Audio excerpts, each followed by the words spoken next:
Hello दोस्तों, कैसे हो आप सभी। दोस्तों आज हमारी लास्ट क्लास है पीएनएल की। शुक्र है पीएनएल खत्म हुआ। और भाई बहुत टाइम लग गया, सबसे ज्यादा क्लास पीएनएल में लगी है पूरे कोर्स के अंदर।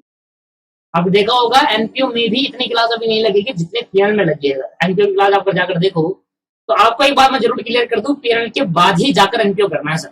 पीएनएल के बाद जाकर एनपीओ करना है, अदरवाइज कोई और चैप्टर मिसिंग होगा क्योंकि एनपीओ थोड़ा बहुत लिंक है पीएनएल से। ठीक है, अब हमारा जो स्टडी नोट नंबर 3 था, और आपको पता है सर हम सिर्फ और सिर्फ सीएमए के एक्सपर्ट से पढ़ाते हैं। सीएमए फाउंडेशन में मैंने आपको एक एक क्वेश्चन करा दिया, मैं आपको सिखाता हूँ। मैंने ये भी नहीं सोचा कि आप कर लो, नहीं मैं वही करा दूंगा। अगर प्रॉब्लम आ जाए तो मैसेज में प्रॉब्लम सोल्व करना थोड़ी प्रॉब्लम आती है सर। अच्छा कॉन्सेप्ट का प्रॉब्लम है तो सोल्व किया जा सकता, पर पूरा क्वेश्चन प्रॉब्लम है तो सोल्व नहीं किया जा सकता सर। समझ रहा हो ना आप भी? ठीक है, अब फेस टू फेस होता तो कर देता यार, पर मैसेज में पूरा कॉन्सेप्ट समझाना इम्पॉसिबल है। हाँ फोन करके समझाना फिर भी, पर मैंने कहा यार क्यों ऐसा झंझट पानी, मैंने कहा सारे बता दो ना, एक एक क्वेश्चन करा दे, छोटा से छोटा बड़े से बड़ा। आज मुझे एमसीक्यू कराने हैं और पहले आपको चेक कराना है। तो स्टडी नोट 3 जो हमारा फाइनल अकाउंट है उसके अंदर प्रॉफिट मेकिंग कंसर्न आपका था, सोल प्रोवाइडरशिप कंसर्न, और आपके पास एनपीओ था। ठीक है, इसके बाद एनपीओ कर लेना। और पीएनएल एप्लीकेशन में आपको देखो मैंने बताया था ट्रेडिंग कंसर्न होता है, एक मैन्युफैक्चरिंग कंसर्न होता है। ट्रेडिंग कंसर्न में ट्रेडिंग पीएनएल बैलेंस बनती है, मैन्युफैक्चरिंग में ट्रेडिंग पीएनएल बैलेंस बनती है। सारी चीज करा रही है दोस्तों, ये तो बेसिक करा था, ये सारी चीज बेसिक मैंने आपको बिल्कुल कराई है जितनी एडिशन। अब पहला क्वेश्चन देखो, एक ही क्वेश्चन गिनते रहना मेरे भाई, एक ही क्वेश्चन गिनते रहना। ठीक है, मैं आपको पीडीएफ भी खोल के दिखा देता हूँ, आपको बुक भी खोल के दिखा देता हूँ। अभी बुक खोल के दिखाते हैं एक एक करके, और फिर उसके बाद एमसीक्यू करेंगे, फिर पूरा क्लियरिटी के साथ। और आपने देखा भी होगा यार, आप टाइम वेस्ट कर देंगे हमारे साथ। पर मैं आपको एक चीज बताना चाहता हूँ, जो इसमें एक्स्ट्रा क्वेश्चन है दोस्तों, वो मैंने इंटर लेवल के डाले, इसके अंदर इंटरमीडिएट लेवल के एक्स्ट्रा क्वेश्चन डाले। क्यों डाले? जानबूझकर डाले। मैंने आपको दिखा देना चाहता था एक बार, और मैं आपको पहले ही बता सकता था, पहले मैं जानबूझ के नहीं बताया मैंने। क्यों? क्योंकि मैं चाहता था एक बार कर लो, उसके बाद मैं आपको बताता कि इंटरमीडिएट में भी एंड फाइनल अकाउंट है, और इंटरमीडिएट के क्वेश्चन भी आपने कर लिए दोस्तों। बहुत से ऐसा क्वेश्चन है, जब आप इंटर की बुक डाउनलोड कर लेना, आप देख लेना, उस क्वेश्चन में बहुत से ऐसे क्वेश्चन जो मुश्किल क्वेश्चन है वो तो नहीं कराए, क्योंकि वो फाउंडेशन लेवल और इंटर लेवल में फर्क है ना दोस्तों। मुश्किल क्वेश्चन इंटर में करेंगे हम, जब आप इंटर में मेरे साथ आओगे। जब फाइनल में हो तो फाइनल में करेंगे। बाकी अभी जो फाउंडेशन लेवल है उसके अंदर हम क्या कर रहे हैं, तो फाउंडेशन। बट कुछ क्वेश्चन जो मुझे अच्छे लगे, मैंने कहा ये फाउंडेशन में कराना अच्छा लगता है तो उसको करा देना चाहिए। जैसे कि यार पहला क्वेश्चन ये तो बेसिक था। अगर आप देखो मैंने ये सारे पहले 2-3 क्वेश्चन जो है इंटरमीडिएट लेवल के हैं, पहले 3 क्वेश्चन किसके हैं? इंटर लेवल के हैं। और आप देखो क्लोज कॉस्ट प्राइस 2400 मैंने यहाँ पर देखो मैच कर दिया 2400। आ रहा समझ में? 5वें से चालू है आपका, पहला दूसरा। सर ये लाइन से आप गिन लेना, एक क्वेश्चन नहीं छूटेगा आपका, लाइन से गिन लेना मेरे भाई। एक क्वेश्चन छूट गया ना सर मुझे बता देना सर, ये क्वेश्चन अलग से वीडियो बनाऊंगा उसके लिए और आपको करके दिखाऊंगा। सर जितने भी है ना ये सारी चीजें देखो, मैंने सारी चीज डाली है। देखो ये मैंने पहले डाल देते हैं, पहला दूसरा आपके पास तीसरा, ये सारी चीज मेरी ऊपर है सर, ये सब मैंने डाले हुए हैं, ये सब मैंने डाले हुए। देखो हमने मैच भी करा था, अरविंद कुमार, ये सबसे इंपॉर्टेंट जो मैंने बताया था आपको, जिसमें कमीशन वाला था, डाला सर, हर चीज डाली है मेरे भाई। बस मुझे यहाँ पर जो करना है वो एमसीक्यू करो। और मैं आपको दिखा देना चाहता था कि सर जैसा हमारा स्टडी मैट है, we are for CMA only. मैं आपको इसलिए बता रहा हूं कि आप इंटर लेवल में घबरा ना जाए, क्योंकि मुझे पता है एक बार जो मुझसे क्लास ले लेता है वो इंटर में मुझसे ही पढ़ता है, आज तक वो कहीं गया नहीं। दोस्तों मुझे आपका ही पता है कि आप भी मुझसे अगर क्लास लोगे तो मुझसे लोगे, अदरवाइज किसी दिन लोगे, या तो आपको पता है क्योंकि आपको ना एश्योरेंस आ गया है यार। हाँ सर ना सर सीएमए के एक्सपर्ट से ही पढ़ाते हैं, सीए यहाँ पर कुछ नहीं होता, सब सीएमए होता है और सीएमए के एक्सपर्ट से होता है, हमारे बारे में बताते हैं सीएमए के बारे में। समझ में आ रहा है आपको दोस्तों? ये सिर्फ प्रमोशन था। ठीक है चलो, तो मल्टीपल चॉइस क्वेश्चन आपको स्टार्ट कर रहे हैं, और साथ में मल्टीपल चॉइस क्वेश्चन हो रहे हैं, और तो और भी अच्छी बात है। चलो भाई तो स्टार्ट करें सर आज का क्लास। भाई for the purpose of preparing final account to ascertain, final account बनाने का क्या पर्पस होता है? प्रॉफिट एंड लॉस निकालना एंड फाइनेंशियल पोजीशन बताना। प्रॉफिट एंड लॉस निकालना होता है सिर्फ? नहीं, दोनों चीज होती है, पीएल प्रॉफिट एंड लॉस निकालना एंड फाइनेंशियल पोजीशन निकालना। पहली क्लास बेसिक की जाकर देख लो, कॉपी इतना अच्छे से नोट्स प्रिपेयर करवाया मैंने आपके। आज की क्लास थोड़ी बड़ी नहीं होने वाली क्योंकि ये 5 मिनट में खत्म हो जाएंगे। मैंने आपको एक वो दिया है कि आप पहले सारे क्वेश्चन चेक कर लो कि आपके सारे क्वेश्चन स्टडी मैट के हो गए नहीं हो गए। इसके बाद अगर आपको टाइम मिले, देखो study material is enough for us, study material ही करके जाओगे ना तो 100% पेपर स्टडी मैट से आता है। अगर आपके पास टाइम है और आप चाहते हो कि मुझे अच्छे नंबर लाने हैं, 100% नंबर लाने हैं, तो आप स्कैनर करना चालू करें। अगर आपके पास स्कैनर नहीं है तो आप मुझसे मांगिए, मैं आपको स्कैनर दे दूंगा। But sir study material is enough for us, study material से अलावा कहीं से नहीं आता बाहर से पेपर। ठीक है भाई, तो स्टडी मटेरियल को पहले करिए, 10-10 बार करिए, उसके बाद अगर टाइम मिलता है तो स्कैनर भी करिए। स्कैनर के अलावा और कुछ नहीं करना, वर्क बुक ये सब आरटीपी एमटीपी कुछ नहीं करना, वो सब बेकार है हमारे लिए। सीएमए के अंदर नहीं चलता ये सब, सीएमए के अंदर दो चीज चलती है बस, याद रखना पूरे सीएमए में, एक स्टडी मटेरियल, एक स्कैनर, बस। सेकंड पॉइंट देखते हैं, पहला हो गया, पहले का आंसर डी है। If the manager is entitled to commission of 5% on a profit before deduction its commission, before deduction is commission, this commission he will get a commission at the rate dash on a profit of 8400 रुपए का है। अब मुझे बताओ before वाला है या after वाला है। मैनेजर कमीशन 5% है 8400 में, 8400 का 5% बता दो कितना हो गया। मैंने कहा 8400 का 5% कितना हो गया सर, निकाल लेते भाई। 8400 का 5% ये आ गया 420 रुपए, 420 ही आ गया। सिंपल है ना। अगर आफ्टर होता तो क्या करता, 8400 का 5/105 करता, पर ये तो बिफोर है ना, तो ये सीधा लगा देते, अप्लाई कर देते। द बैलेंस ऑफ पेटी कैश, देखो देखो ये मजे आते हैं ना, बेसिक क्वेश्चन मैंने कई बार करा हुआ, बेसिक चैप्टर में। अगर आप बेसिक चैप्टर नहीं पढ़े, डायरेक्ट में आए हो, तो हमेशा ध्यान रखना जो पेटी कैश का बैलेंस होता है ना दोस्तों, बच जाता है, वो हमारे लिए क्या होती है दोस्तों, एसेट होती है, एसेट। दोस्तों पेटी कैश क्या होता है, कैश होता है, कैश मेरी क्या होती है, एसेट होती है। मैंने पेटी कैश का मतलब क्या है, छोटा सा कैश मैंने कुछ दे दिया, मैंने कहा भाई रोजाना खर्चे के लिए कुछ पैसे पकड़ो 10,000। आप मैं अकाउंटेंट हूँ, मैं पेटी कैशियर हूँ, जो रोजाना खर्चा देन लेन करता रहता हूँ, रोजाना छोटा मोटा खर्चा दे मेरा होता है, चाय पानी का खर्चा, जो नमकीन वगैरह का छोटा मोटा खर्चा, चखना का, ठीक है, दारू वारू नहीं भाई, चखना। अब मैंने क्या करा भाई मेरे को ऑनर ने दिया 10,000 रुपए, और 10,000 रुपए देकर मैंने क्या करा, मैंने 10,000 में से कुछ पैसा खर्च करा, चाय पानी को इतना देना, चाय वाले को कितना देना, नमकीन वाले को कितना देना, और भी बहुत कुछ, और भी बहुत कुछ, और भी बहुत कुछ देने के बाद मुझे कुछ पैसा बच गया। जो बच गया वो मेरी एसेट है ना भाई, कैश है ना, कैश मेरी क्या होती है, एसेट। तो हमेशा याद रखना, ये बहुत इंपॉर्टेंट है, ये हर बार पेपर में आता है, हर बार पूछ लेता है कि पेटी कैश का जो बैलेंस होगा वो क्या होगा, भाई एसेट होगा, एसेट बच जाता है ना जो बैलेंस, वो कैश ही तो है, एसेट है। Fix asset are, fix asset क्या होती है, kept in a business for use for long time, हाँ ये होता है। Meant for resale, meant for resale क्या वो दोबारा बेचने के लिए होता है। Meant for conversion into cash as quickly as possible, नहीं भाई, ऑल ऑफ देम तो होगा नहीं, ये तो है नहीं भाई। फिक्स एसेट हमेशा ध्यान रखना, फिक्स एसेट बेचने के लिए नहीं होती, रीसेल के लिए नहीं होती, और ना ही इजीली कैश में, वो तो करंट एसेट होती है। फिक्स एसेट क्या होती है, लॉन्ग टर्म अर्निंग के लिए होती है, एक बार खरीदो, यूज करो, उससे अर्निंग करो, ऐसे land building machine. Manufacturing account is prepared, बताओ मैन्युफैक्चरिंग अकाउंट क्यों प्रिपेयर करते हैं मेरे भाई, to ascertain the profit and loss on goods produce, ना to ascertain the cost of manufacturing goods. अभी तो करा था पिछली क्लास में, यस ये अभी आंसर इज राइट आंसर। दोस्तों समझ में आ रहा है आपको, ये नहीं आ रहा, हाँ सर। इसके बाद अगला जो 6th पॉइंट है, 6 पॉइंट देख लेंगे, जल्दी से हो जाएंगे खत्म, कुछ नहीं है इसमें बचा हुआ। The company wish to earn 20% of profit on margin on selling price, 20% profit कमाना चाहता है सेलिंग प्राइस के अंदर। Which of the following profit mark up to the cost but will the achieve the required profit margin? कह रहा है cost है कुछ होगी, इसमें प्रॉफिट जोड़ेंगे, और प्रॉफिट किसका कमाना चाहता है, एट द रेट कितना, 20%, किसका 20% कमाना चाहता है, सेल का।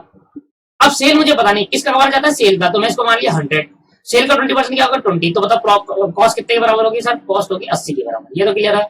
अगर कॉस्ट 80 के बराबर है, अगर कॉस्ट 80 के बराबर है और प्रॉफिट 20 के बराबर है, तो समझ में आया, ये वाले बताओ, ये क्लियर है या नहीं है, ये बता दो सर। वो कह रहा है कि भाई मैं प्रॉफिट कमाना चाहता हूं 20% सेल पर ऑन सेलिंग प्राइस, मैंने कहा सेलिंग प्राइस को मान लो लेट 100, अब 20% प्रॉफिट कमाया तो 20, तो कॉस्ट कितने के बराबर, 80 और 20 में जोड़ेंगे तभी तो 100 आएगा। अब मुझे पूछ रहा है प्रॉफिट परसेंटेज ऑन कॉस्ट बताओ, profit percentage on cost, percentage of profit on cost, कि भाई ये 20%, 20 रुपीज जो आया, ये कॉस्ट का कितना परसेंट है, तो मैंने कहा सिंपल 20 अपॉन में प्रॉफिट अपॉन में कॉस्ट इंटू 100। दोस्तों कैसे निकालेंगे, अगर आपको परसेंटेज प्रॉफिट ऑन सेल निकालना है तो क्या फॉर्मूला होगा, कॉस्ट अपॉन प्रॉफिट अपॉन में सेल इंटू 100। अगर आपको क्या निकालना है, प्रॉफिट ऑन कॉस्ट निकालना है कि कितना परसेंट, कॉस्ट का कितना परसेंट प्रॉफिट कमाया, तो आप क्या करोगे, कॉस्ट प्रॉफिट अपॉन में कॉस्ट इंटू 100। तो ये आपको निकाल रहा है, कह रहा है बीच of the profit mark, profit percentage, profit mark का मतलब क्या होता है, profit percent upon the cost, cost का कितना परसेंट होगा। तो बहुत ही सिंपल है दोस्तों, हमने पहले दिन निकाला भाई कॉस्ट कितने के बराबर, तो मैंने कहा अगर सेल्स 100 है, 20 तो कॉस्ट 80 के बराबर है। अब ये 20 ये कॉस्ट का कितने परसेंट है, तो मैंने कहा सर 20 डिवाइडेड बाई 80 इंटू 100, 25% है दोस्तों। अगर आप कॉस्ट का अगर एट द रेट 25% निकाल दो ना कॉस्ट का, तो 20 रुपए आएगा, देख लेना आप। कॉस्ट का 25, 80 का 25% निकालो सर 20 ही आएगा, देखो मिल गया। तो मैंने कहा अगर प्रॉफिट का 20% तो सेल का अगर 20% तो कॉस्ट का 25% होगा, प्रॉफिट 20 रुपए। क्या बात समझ में आ गई या नहीं आ गई, तो 25% का है 20 राइट आंसर। क्लियर है या नहीं है? अगर ये अभी समझ नहीं आया तो ज्वाइंट वेंचर कंसाइनमेंट जब पढ़ोगे ना, ज्वाइंट वेंचर वहां तो डिटेल में कराने वाला हूं उसको, ठीक है? तब तक के लिए वेट कर लीजिए। अगर आप ये चैप्टर पहले पढ़ रहे हो तो कोई नहीं, अगर पढ़ चुके तो आपको क्लियरिटी मिल गई हो कि वहां तो डिटेल में कराया होगा मैंने। 6th पॉइंट, अगर आपने पहला चैप्टर ये पढ़ा है, ज्वाइंट वेंचर अभी बाद में उठाया है, तो आप क्या करिए, आप कुछ मत करो, आप बस वेट करिए, ज्वाइंट वेंचर कंसाइनमेंट का आने का वेट करिए। कंसाइनमेंट चैप्टर जब हम स्टार्ट करेंगे ना, कंसाइनमेंट में ये ना ऐसे 4-4 बार मेथड बताया डिटेल में, टेंशन मत लो, सारी चीज कराऊंगा मैं। इस पे तो मानत ऐसे करेंगे कंसाइनमेंट चैप्टर के अंदर, ये तो ऐसे बच्चा लगेगा आपको, ये तो समझ में नहीं आएगा क्या कर रहा है, छोटे मोटे बातें, ठीक है भाई। At the time of preparation of final account बनाते time bad debt recovered will be transfer to. Bad debt recover की एंट्री क्या होती है पहले बताओ। बैड डेट रिकवर की एंट्री होती है cash account debit to bad debt recover, ये होती है entry cash to bad debt recover, ठीक है। अब बैड डेट रिकवर क्या होता है, इनकम को अगले साल क्या करेंगे, इसी साल लास्ट साल के एंड में ट्रांसफर करते हैं ये सारी इनकम, कहां भेजेंगे, तो बैड डेट रिकवर क्या हो जाएगा, डेबिट हो जाएगा टू क्या चले जाएगा, PNL account, PNL adjustment account नहीं, पीएनएल अकाउंट, पीएनएल अकाउंट में ना डेटर में ना एप्रोप्रिएशन में ना एडजस्टमेंट में, पीएनएल अकाउंट के अंदर जाएगा।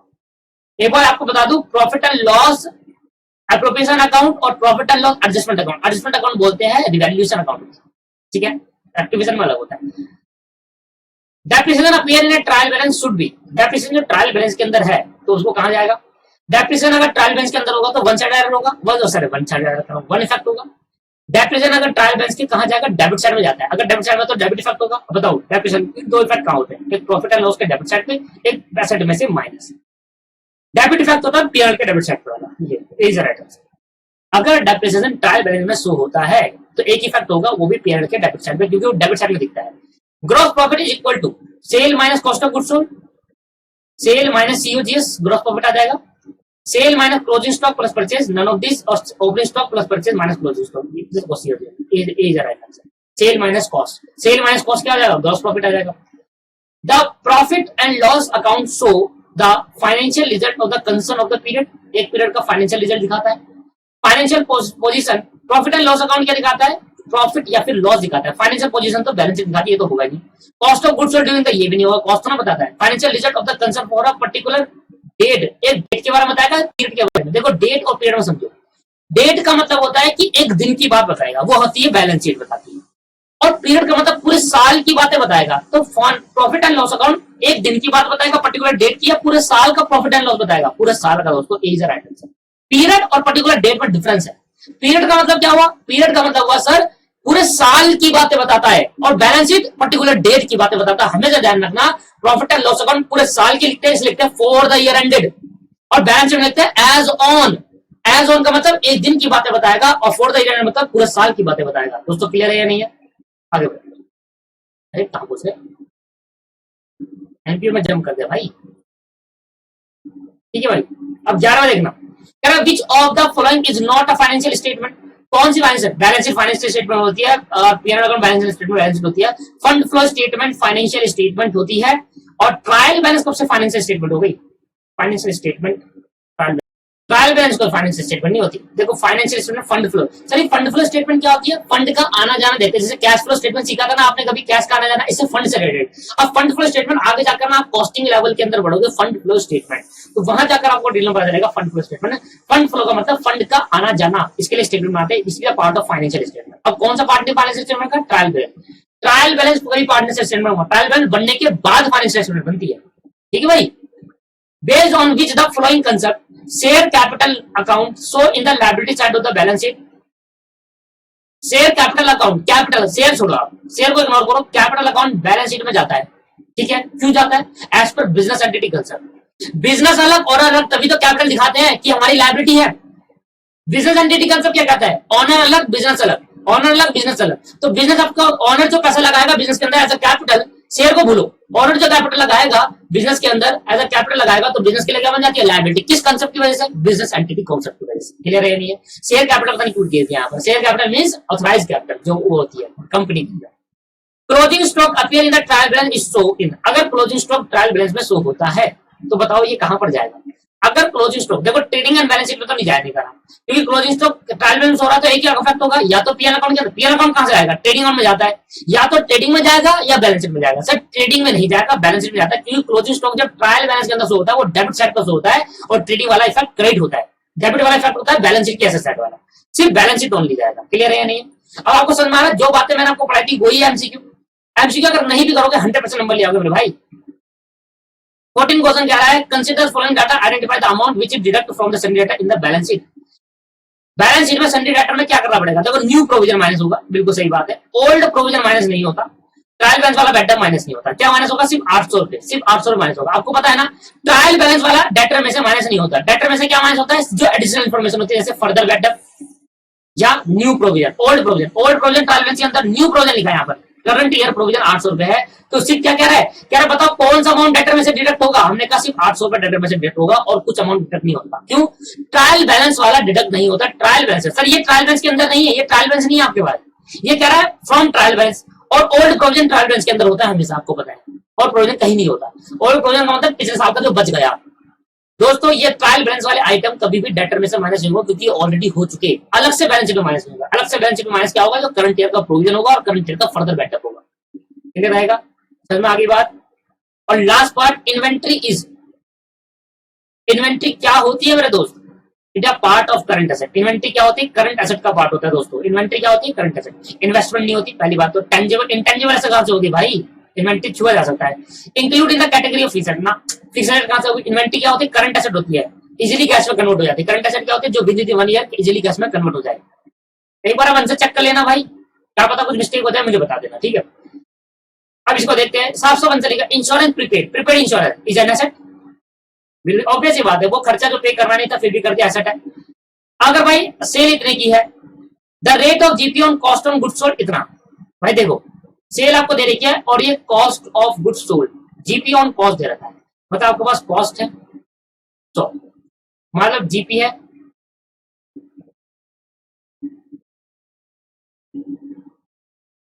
कॉस्ट प्लस जीपी होता है ना। 20% किसका निकालेंगे, इसका निकालेंगे। तो मैंने कहा 25% का। तो ये कितने के बराबर, सेल कितने के बराबर है, 125 के बराबर। तो अगर आपके पास सेल 125 के बराबर है तो बताओ कॉस्ट कितने के बराबर है। तो मैंने कहा सेल कितने के बराबर, 125। तो मैंने कहा अगर सेल 125 के बराबर तो 2000 डिवाइडेड बाई 125, तो 1 के बराबर आ गया। और मल्टीप्लाई में कर देंगे 100। मैंने कहा इंतजार कर लो दोस्तों, सिर्फ कंसाइनमेंट चैप्टर का इंतजार कर लो। कंसाइनमेंट चैप्टर अगर करा दिया ना मैंने तो ये बहुत सिंपल हो जाएगा। अभी समझ लो क्या कर रहा है भाई। मैंने कहा कॉस्ट को मैंने 100 मान लिया, जीपी मेरा 25%, तो सेल कितने के बराबर हो गया, ये जो सेल दे रखी है 2000, ये 125 के बराबर। अगर 125 से डिवाइड करें तो 1 के बराबर आ गया। और जैसे 1 के बराबर आ गया, चॉकलेट वाली कहानी, मल्टीप्लाई बाय 100 करके दोस्तों कितने के बराबर हो गया, 100 के बराबर। 100 किसके बराबर था, कॉस्ट। तो बड़े करो उसको, 1600 आएगा आपका आंसर। 2000 डिवाइडेड बाई 125, हाँ 1600 आ रहा है, multiply by 100। Goodwill is a intangible asset, आ गया, सिंपल है। अरे तो कर लोगे, नॉर्मल है। ओपनिंग स्टॉक आपको दे रखा है, क्लोजिंग स्टॉक दे रखा है, परचेज दे रखा है, प्रॉफिट मार्जिन दे रखा है, सेल पर देखो प्रॉफिट मार्जिन इस पे दे रखा है, सेल पे दे रखा है। यही वाली कहानी अपनाइए फिर दोबारा। देन सेल कितनी होगी, देन सेल कितनी होगी, सिंपल है दोस्तों। Opening stock plus closing stock, opening stock plus purchase minus closing stock करो तो पहले सीओ कॉस्ट निकालो। सीओजीएस कैसे निकालते, ओपनिंग स्टॉक, ये जो ये वाला है ना, ये चैप्टर ये अब तब करना जब आपके पास कंसाइनमेंट चैप्टर हो जाए। आप कहोगे ये सर ये क्या मजाक है, हमारे साथ मजाक हो गया, इतना सिंपल सिंपल। मैं आपको कह रहा हूँ थोड़ा सब्र करिए इसको, क्योंकि मैं इधर बताने नहीं चाहता। मैं जानबूझ के इधर क्यों नहीं बता रहा, क्योंकि सर मैं जानबूझ के इधर इसलिए नहीं बता रहा सर, ये तो मेरा तो आ गया 2 लाख, इसलिए नहीं बता रहा क्योंकि मुझे वहां पर डिटेल बताना है। मैं 2 बार डिटेल में क्यों बताऊं यार, तो एक ही चीज 2 बार समझने में आपको भी प्रॉब्लम आएगी, मुझे भी बताने में प्रॉब्लम आएगी। इसलिए एक बार समझेंगे और डिटेल में समझेंगे, ठीक है। कंसाइनमेंट चैप्टर अलग से इसके लिए 2-3 क्लास है अलग से। 2 लाख रुपए, 2 लाख रुपए आपका सीओजीएस है। कैसे निकाला, ओपनिंग स्टॉक प्लस परचेज और माइनस क्लोजिंग स्टॉक, सीओजीएस आ गया।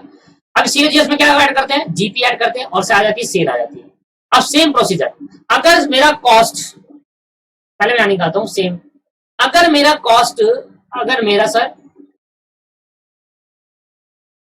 ये देख लो क्या कह रहा है, कॉस्ट मेरे को 2 लाख है, पर कह रहा है जो 25% निकालना है ना 16.67% किस पे निकालना है, सेल पे निकालना है।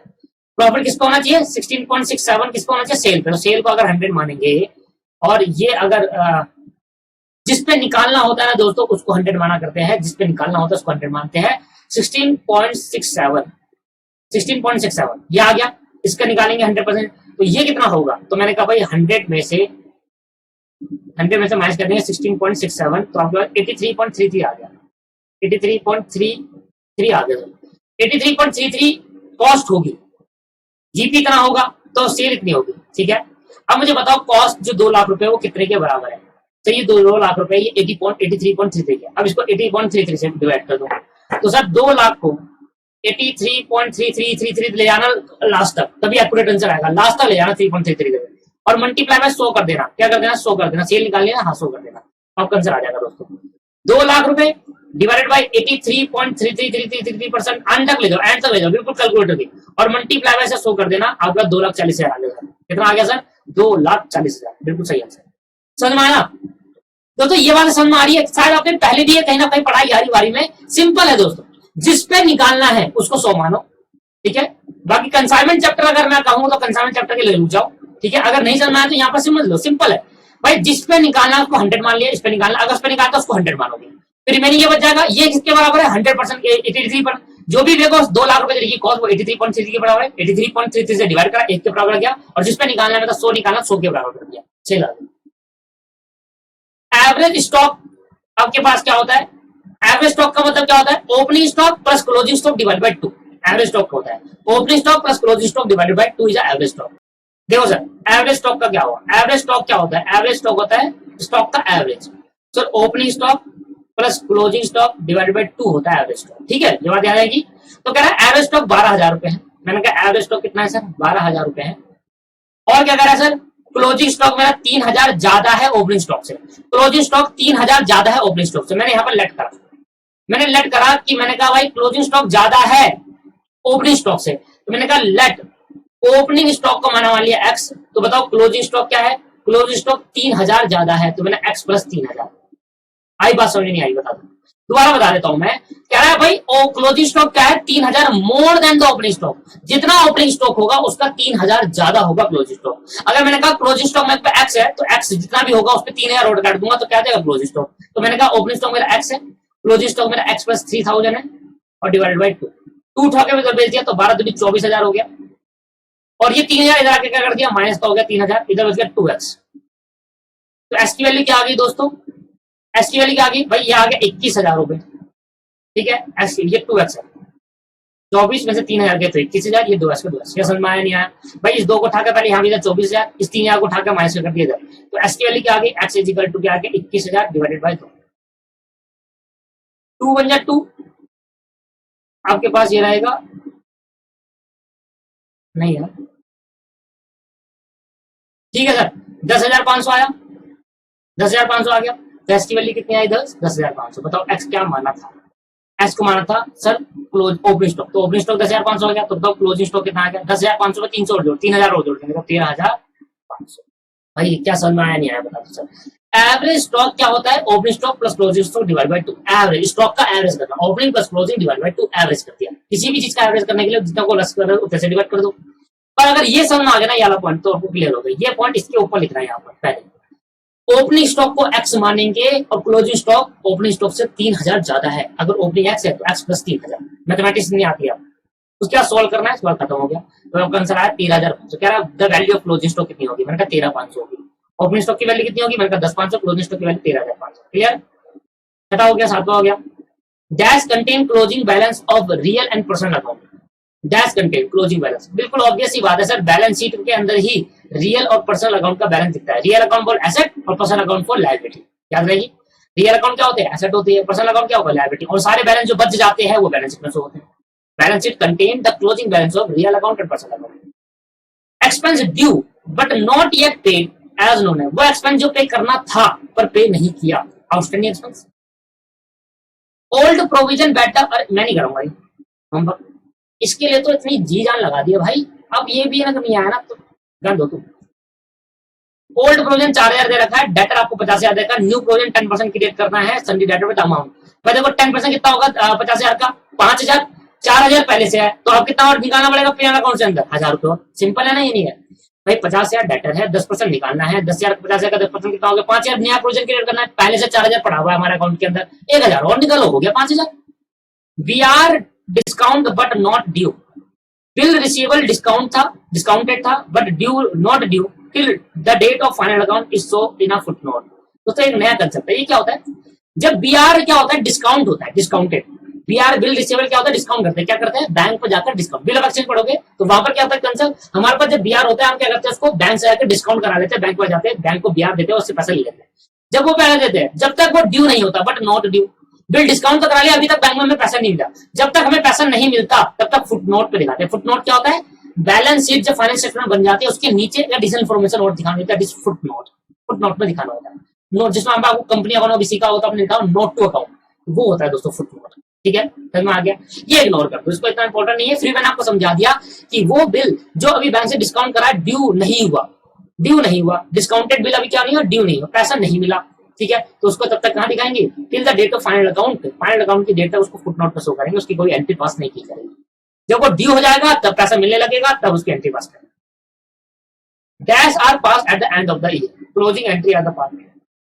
क्लोजिंग एंट्री, अब क्लोजिंग एडजस्टमेंट का क्वेश्चन आ गया यहाँ पर। Closing entry are the pass. Asset appear in the books having the no real value. Asset जो बुक्स में अपीयर होती है जिसकी नो रियल वैल्यू होती है, कोई भी रियल वैल्यू नहीं होती। तो सिंपल सी बात है, मैंने आपको फिक्टिशियस कहीं ना कहीं पढ़ाया होगा और कहा होगा, फिक्टिशियस एसेट कोई एसेट नहीं होती दोस्तों। फिक्टिशियस एसेट एक लॉस होता है जो अभी तक राइट ऑफ नहीं किया गया है। तो fictitious asset is not a tangible and neither a intangible asset, it is a loss which can not be right of till now.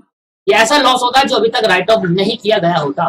ठीक है भाई, इसको मैंने एनपीओ में सिखाया है ढंग से, एनपीओ में सिखाया, बेसिक में सिखाया होगा। तो asset appear in the books having no real value, तो ये तो जो एसेट जो बुक के अकाउंट शो हो रही है इसकी वैल्यू नहीं है, वैल्यू कहां होगी? एसेट थोड़ी ना, ये फिक्टिशियस एसेट। क्लियर है? Variant expense account are closed dash by the PL account and credited in the expense account debit. अलग जो वेरियस एक्सपेंस अकाउंट होते हैं, भाई मुझे बताओ, कोई भी एक्सपेंस साल के एंड में कहां ट्रांसफर करते हैं? पीएल अकाउंट के अंदर। जब साल के एंड में पीएल अकाउंट ट्रांसफर करेंगे तो एंट्री क्या होगी? एक्सपेंस डेबिट हो रखा होगा, उसको मैं क्रेडिट करके कैंसिल कर दूंगा और पीएल अकाउंट को डेबिट कर दूंगा, जैसे बैड डेट को करते हैं। बैड डेट क्या होता है? डेबिट हो रहा होता है, पीएल अकाउंट में ट्रांसफर करेंगे तो कैंसिल क्रेडिट कर देंगे और पीएल अकाउंट को डेबिट कर देंगे। तो क्या हो रहा है? वो एक्सपेंस जो क्लोज होते हैं क्या बाय क्या करने के? Debit in the PL account debit करते हैं और क्रेडिट को एक्सपेंस, वो एक्सपेंस जो क्रेडिट करते हैं। एक्सपेंस क्या होता है? कुछ भी हो सकता है, बैड डेट, कुछ भी करे, सैलरी, सारे एक्सपेंस जो डेबिट हो रखे हैं वो सारे एक्सपेंस क्रेडिट करेंगे और पीएल अकाउंट को डेबिट करके क्लोजिंग ट्रांसफर एंट्री कहते हैं इसको। क्या करते हैं? क्लोज कर देते हैं। क्लियर है? ट्रांसफर करके क्या करते हैं? क्लोज कर देते हैं। क्या provision for DD bad and doubtful debt account will show in a, कौन सा बैलेंस होता है? क्रेडिट बैलेंस, ये तो नॉर्मल है। Loss on sale of old car show in a profit and loss account. बिल्कुल भाई, मेरे को ओल्ड कार बेचने पे जो लॉस हुआ, ना तो सेल दिखा रहे हैं ना ओल्ड कार, हम बेकार दिखा रहे हैं लॉस। भाई लॉस को आपने डेफिनेशन चैप्टर पढ़ा हो तो ये आपको क्लियर हो रहा होगा, हर एक चैप्टर आपस में लिंक होता है भाई अकाउंटेंसी के अंदर। तो अगर मैं ओल्ड कार्ड बेच रहा हूं, मेरे 10,000 की कार मैंने 5 की बेच दी, तो 5,000 का जो लॉस हुआ कहां दिखाऊंगा? सर पीएल अकाउंट के अंदर दिखाऊंगा, ऑब्वियस सी बात है, नॉर्मल है। और दोस्तों ट्रू फॉल्स करते हैं जल्दी से। Income earn but not receive are accrued, वो इनकम जो कमाली पर मिलेगी, एक्रूड इनकम होती है, बिल्कुल सही। For the seed factory cotton is a finish good. भाई सीड फैक्ट्री जो है, सीड फैक्ट्री, अब सीड फैक्ट्री क्या होती है अपने आप करना, अब उसमें सर्च कर लेना कॉटन सीड फैक्ट्री, मुझे पता नहीं, ध्यान में नहीं है कौन सी फैक्ट्री होती है, गूगल पे जाकर सर्च करना what is the meaning of seed factory. अब देख लेना इसका प्राइस क्या है। तो कॉटन जो है वो रुई, वो उसका फिनिश गुड होगा। एक बार हम ही देख लेते, रुक जाओ एक बार। अरे ये तो पढ़ने में गलती होगी, सीट का लिखा है, शर्ट लिखा है, शर्ट फैक्ट्री। अरे शर्ट फैक्ट्री के लिए कॉटन कब से भाई आपके फिनिश गुड बन गया? शर्ट फैक्ट्री के लिए तो कपड़ा फिनिश गुड होता है, कॉटन थोड़ी ना होता है। जब शर्ट बन जाएगी तब, फॉल्स नहीं है। कॉटन कहां से आ गया भाई? गद्दा थोड़ी ना बना रहे हैं हम, समझ में आ रहा है? आगे sir, state the flowing equation in true false. True false बताना है। कह रहा है ग्रॉस प्रॉफिट में से direct expense, purchase, opening stock, closing stock minus कर देंगे तो सेल निकल आएगी। मैंने कहा सिंपल है भाई, सेल कैसे निकालती है? Sale is equal to COGS plus GP। ठीक है, और sir opening stock plus purchase plus direct expense minus closing stock plus GP, ये होता है सेल का फॉर्मूला। अब देख लो यही है क्या? Opening stock direct gross profit में से क्या कर रहा है? माइनस कर रहा है, तो ये है GP में क्या कर रहे हैं दोस्तों? माइनस कर रहे हैं, तो गलत है सर फॉर्मूला। डायरेक्ट एक्सपेंस कब से माइनस हो गया? GP में डायरेक्ट एक्सपेंस ऐड हो रहा है, क्लोजिंग स्टॉक माइनस होता है बस। ओपनिंग स्टॉक ऐड होगी, डायरेक्ट एक्सपेंस होना ऐड होता है। डायरेक्ट अगर इतना प्लस लगा देना, सिर्फ प्लस लगा देता तो ट्रू हो जाता। देखो ना, opening stock, purchase, direct expense और GP ऐड हो रहा है और क्लोजिंग स्टॉक माइनस हो रहा है, तो GP, direct expense, opening stock और परचेज ऐड होगा, तो यहाँ देखो माइनस कर रहा है, तो ये फॉल्स हो गया। क्लियर है नहीं है? Carries on a goods purchase is shown in trading और बिल्कुल सही। परचेज करते हैं जो कैरी, मैंने पढ़ाया था, ठीक है। The balance sheet will not give the information regarding the financial position as per particular date. False है। बैलेंस शीट ये जो बताता है, बैलेंस शीट एक दिन की फाइनेंशियल पोजीशन बताता है, एक पर्टिकुलर डेट की फाइनेंशियल पोजीशन बताता है, बिल्कुल ट्रू होना चाहिए था। इसने कहा ये फॉल्स है। अच्छा, विल नॉट गिव, यहाँ पर लिखा है not give, give sir give आना चाहिए था। Balance sheet will give the information, not give लिखा है इसलिए इसने कहा गलत कर दिया इसने। पढ़ो सर, समझो ट्रू फॉल्स क्या कहने कह रहा है। कह रहा है ये जो स्टेटमेंट है वो सही है गलत है। हमने कहा ये स्टेटमेंट गलत है, नॉट गिव की जगह गिव आना चाहिए था, स्टेटमेंट गलत है, फॉल्स आएगा इसका आंसर। क्यों? क्योंकि बैलेंस शीट हमें बताता है information financial position particular date की, ये कह रहा नहीं बताता। हमने कहा फॉल्स है, तुम गलत कह रहे हो, बताता है भाई। प्रीलिमिनरी एक्सपेंस, देखो पहले समझो प्रीलिमिनरी एक्सपेंस क्या होता है। वो खर्चे जो बिजनेस स्टार्ट करने से पहले हो जाते हैं, जैसे डॉक्यूमेंट खर्चा, कंपनी स्टार्ट करनी है तो कंपनी में डॉक्यूमेंट लगेगा, बिल्डिंग, छोटा मोटा खर्चा जो बिजनेस को स्टार्ट करने में, डॉक्यूमेंटेशन, लीगल चार्जेस, सब कुछ जितना भी खर्चा बिजनेस स्टार्ट करने से पहले होता है वो क्या होता है सर, वो हमारा प्रीलिमिनरी एक्सपेंस होता है। Would be included in the balance sheet as a current asset. सब प्रीलिमिनरी कभी भी करंट एसेट के अंदर शो नहीं होता, प्रीलिमिनरी खर्चा होता है, पीएनएल अकाउंट के अंदर डाल देते हैं इसको। फॉल्स है सर, पीएनएल अकाउंट के अंदर आता है, बैलेंस शीट के अंदर नहीं आता प्रीलिमिनरी। ठीक है, आगे जाकर पता चलेगा कभी कभी बैलेंस में भी शो करता है। Fix asset are kept in a business for use for long period, बिल्कुल सही। Furniture fitting is a current asset, false asset होती है भाई, ये फिक्स एसेट होती है, करंट एसेट नहीं। Furniture fit in sole trade, sole trade मतलब सिंगल बंदा बिजनेस कर रहा है, income tax are record as a drawing, बताया था मैंने। इनकम टैक्स क्या होता है, ड्राइंग्स होती है। All revenue received expenditure are shown in trading and PNL account, बिल्कुल सही। रेवेन्यू कहां जाता है, ट्रेडिंग एंड पीएनएल, और कैपिटल कहां जाता है, बैलेंस शीट के अंदर। क्लियर है या नहीं है? और बस लास्ट और खत्म। दोस्तों अगर किसी भी पॉइंट में इसमें किसी मैंने जल्दीबाजी में कराया, मुझे खुद को पता है, क्योंकि जल्दीबाजी में कराना इसलिए है क्योंकि भाई बेस हमने बहुत अच्छा कर लिया है। जब बेस हमारा अच्छा होता है तो हमारा क्लियर। अगर कोई भी ऐसा पॉइंट जिसमें आपको लगे कि यार ये मुझे समझ नहीं आ रहा, एक बार पूछ लेता हूँ, तो बेफिक्र होकर पूछो, ठीक है, कोई दिक्कत नहीं, मैं आपको खुद बताऊंगा फोन करके कि हाँ बच्चे इसमें ये होना चाहिए।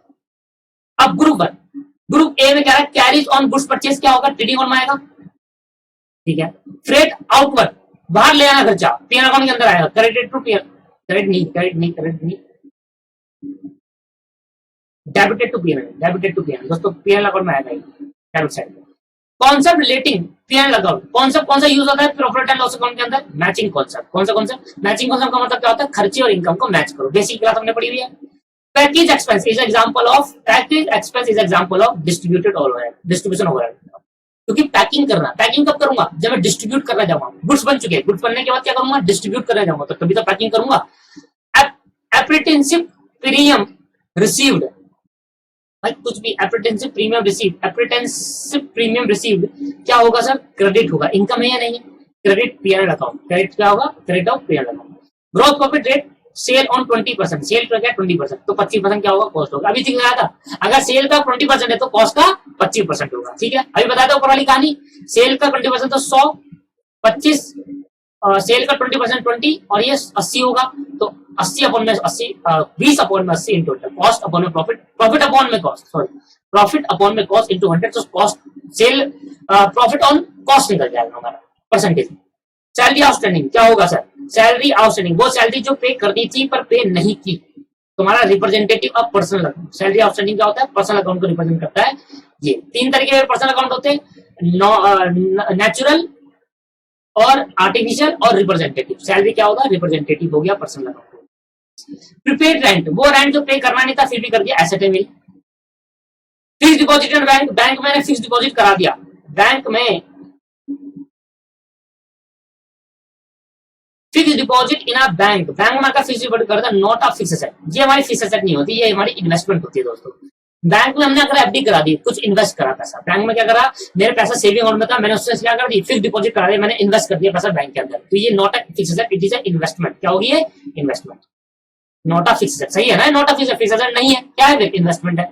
और क्या फिक्स एसेट कैसे शो करते हैं बैलेंस शीट के अंदर, at book value. Book value का मतलब होता है डेप्रिसिएशन लेस करने के बाद, डेप्रिसिएशन चैप्टर में आपको क्लियरिटी दूंगा। खत्म हो गया। मैं फिर दोबारा कहूंगा एक लास्ट बार, अगर इन एमसीक्यू में कहीं भी कुछ भी प्रॉब्लम आ रही है और आपको लग रहा है सर जल्दीबाजी में पढ़ा गए, मुझे समझ नहीं आया, ये एप्रिटेंस प्रीमियम क्या होता है, गूगल पर सर्च करिए, आराम से मिल जाएगा आपको। गूगल पर सर्च करके अगर नहीं मिल रहा तो मुझसे पूछ लेना। इनकम होती है, हमें मतलब ही नहीं, हमें क्या करना मतलब है, हमें मतलब है सिर्फ इनकम से, इनकम है तो क्रेडिट टू पीएनएल अकाउंट है।